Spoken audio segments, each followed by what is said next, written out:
Hello welcome to my blog. So आज चाहिँ म चाहिँ मेरो बिएनएस सेकेन्ड इयरको साथीहरूलाई चाहिँ देखाउँछु हजुरहरूलाई। लुडो टिमको अध्यक्ष हार्दिक स्वागत। उहाँ चाहिँ कोष अध्यक्षसँग कार्ड माग्न आइरहनु भएको छ। कोष अध्यक्षले कार्डै दिन मान्नु भएको छैन। उहाँले मेरो क्यामेरा पनि खोज्न लाउनु भयो। अब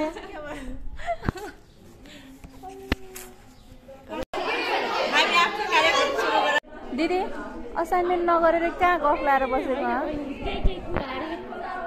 यहाँ हेर मैले आज के लेखेँ। के लेख्यौ? साइकोलोजिकल टेस्ट लेखेँ आज मैले।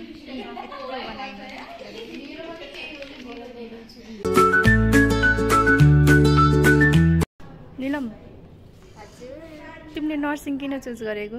नर्सिङ मेरो ड्रिम थियो।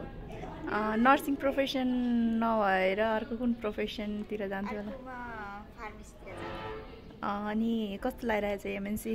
एमएनसी एकदम राम्रो भयो। अनि मैले चाहिँ पहिल्यैदेखि नै मेरो सपना थियो म चाहिँ नर्सिङ एसएमए पढ्छु भनेर।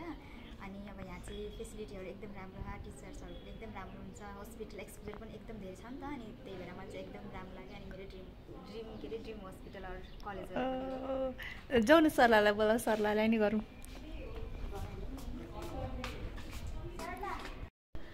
हेलो सरला। सरलाको चाहिँ हाम्रो आज ब्रेक टाइम हामीले लिएमै हाम्रो नाम ब्रेक टाइम सरलाको आज। सरला तिमी नर्सिङ प्रोफेसनमा चाहिँ किन आएको? नर्सिङै किन चुज गरेको? यस्तो भयो साथी, अलिकति हिस्ट्रीतिर गएँ म चाहिँ होइन। मलाई चाहिँ म चाहिँ आफ्नै प्यासनले भनौँ न, आफूलाई मन परेर यस्तो हुन्छ नि। अब हामीलाई त अब हल्का मलाई चाहिँ त्यो टाइममा चाहिँ अरूलाई हेल्प गर्न मन लाग्ने थियो होइन। अनि यस्तो भयो कि अब त कसैलाई हेल्प गर्नको लागि त आफूसँग नि केही हुनुपर्छ भयो कि। अनि त्यसपछि अब त्यसरी भन्दाखेरि पनि अब आफूले डाइरेक्ट दिएर पनि सकिँदैन नि त। अनि अब वाइ नट नर्सिङ भन्ने भयो होइन। त्यसमा चाहिँ अब हामीले पाउँछौँ नि त मान्छेहरूको सेवा, बिरामीहरूको सेवा गर्नलाई। त्यही भएर भनेपछि पिपलहरूलाई चाहिँ पब्लिकलाई चाहिँ सर्भिस प्रोभाइड गर्नको लागि। यदि नर्सिङ प्रोफेसनमा नलाएको भए कुन प्रोफेसन चुज गर्थ्यौ होला तिमीले? त्यति बेला चाहिँ मलाई जर्नलिजम पढ्न खुब मन थियो, तर यता आएँ। एमएनसी कस्तो लागिरहेछ? यता मेरो ड्रिम कलेज थियो। अब के नराम्रो हुन्छ, तर आई एम एक्सेप्टिङ द्याट होइन। मलाई एकदम धेरै खुसी छु यहाँ पढ्न। एउटा गुड पोइन्ट भनिदेऊ न त। मलाई चाहिँ यहाँको इन्भाइरोमेन्ट धेरै मनपर्छ। कस्तो खुल्ला छ, ओपन छ, जता हेऱ्यो आफ्नै टिमको, यता हेऱ्यो उता हेऱ्यो। Thank you. रूपमलाई पठाइदेऊ न, रूपमलाई।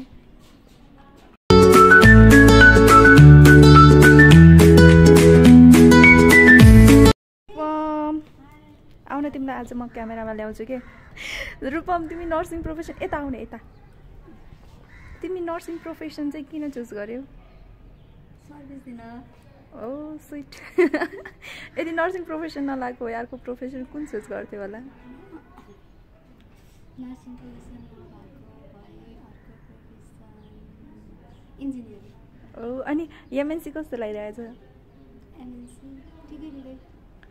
एउटा पोजिटिभ पोइन्ट के भन्ने, यहाँ चाहिँ हस्पिटलमा चाहिँ पिसिएलभन्दा चाहिँ बेसी अहिले एक्सपिरियन्स त्यो सिक्ने मौका पायो कि। ओ थ्याङ्क यू आफ्नो ब्रेक टाइम दिएकोमा। उसलाई पठाइदेऊ न, प्रतिमालाई पठाइदेऊ न। हेलो प्रतिमा। हजुर अलि पछाडि जाऊ न। ए तिमी नर्सिङ चाहिँ किन चुज गरेको? मलाई साइन्स +2 पढ्नै मन नलागेर नर्सिङ चुज गरेको। अनि नर्सिङ प्रोफेसन चुज यदि नर्सिङ नभएको भए चाहिँ कुन प्रोफेसनतिर जान्थ्यौ होला? म त साइन्सबाट चाहिँ थाहा छैन, फिक्स छैन, त्यही भएर यता आएको। तर आर्ट्समा चाहिँ मलाई चाहिँ रहर थियो है। अनि एमएनसी कस्तो लागिरहेछ? वास भन्न मिल्दैन, ठिक्क छ।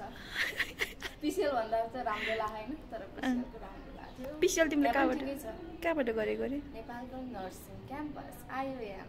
ओ अनि एमएनसीको यदि एउटा गुड पोइन्ट भन्नुपर्दा के छ? कलेज चाहिँ ठुलो छ। Thank you. जाऊ अब आफ्नो दिदी। दिदी नर्सिङ हजुरले किन चुज गर्नुभएको? मलाई चाहिँ खास बिरामी मान्छेलाई केयर गर्न अनि यस्तो गुणहरू मिक्सिङ गर्न त्यस्तोमा चाहिँ पहिल्यैदेखि इन्ट्रेस्ट थियो कि। हजुर। अनि स्कुलमा पनि यस्तो प्रोग्रामहरू त्यस्तोमा चाहिँ अटेन्ड गरेर बस्थेँ। अनि त्यही भएर इन्ट्रेस्ट लाग्यो अनि जोइन गरेको। यदि नर्सिङ प्रोफेसन चुज नगर्नुभएको भए अर्को प्रोफेसन कुन चुज गर्नुहुन्थ्यो? नर्सिङ चुज नगरेको भए खास मलाई इच्छा त मेडिकल फिल्डै जोइन गर्ने थियो। हजुर। र नर्सिङ नभएको भए चाहिँ सायद फिजियो। अनि वाउ, अनि एमएनसी कस्तो लागिरहेछ दिदी? एमएनसी हजुर। फर्स्टमा एमएनसीमा नाम निस्क्यो भन्दा त राम्रै लागेको थियो, खुसी लागेको थियो। फर्स्ट कलेज पढाइ पनि राम्रै हुन्छ भनेर सोचेको थिएँ। तर जोइन गरिसकेपछि पढाइ पनि राम्रो, टिचरहरू पनि राम्रै हुनुहुन्छ। तर अलिक गाह्रो चाहिँ गाह्रै छ। थ्याङ्क यू दिदी आफ्नो टाइम दिनुभएको। Bye bye. Bye bye. Puja, हजुर वेलकम टु माई च्यानल। म आज तिमीलाई क्वेसन सोध्छु ल। तिमी नर्सिङ चाहिँ किन, नर्सिङ प्रोफेसन नै किन चुज गरेको? नर्सिङ प्रोफेसन भन्नाले त्यही नर्सिङै पढ्छु भनेर त होइन, इन्ट्रान्स दियो, नाम निस्क्यो, स्कलरसिपमा पढ्यो।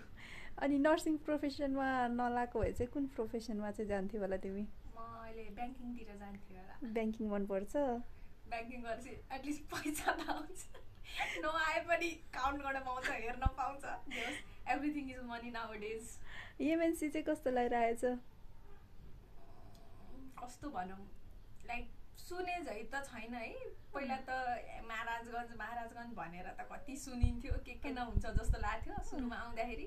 तर एज युजल सबै जस्तो अरू कलेजहरू हुन्छ त्यस्तै लागिरहेको। भनेपछि रमाइलो भइरहेछ। ल बाई बाई। Bye by.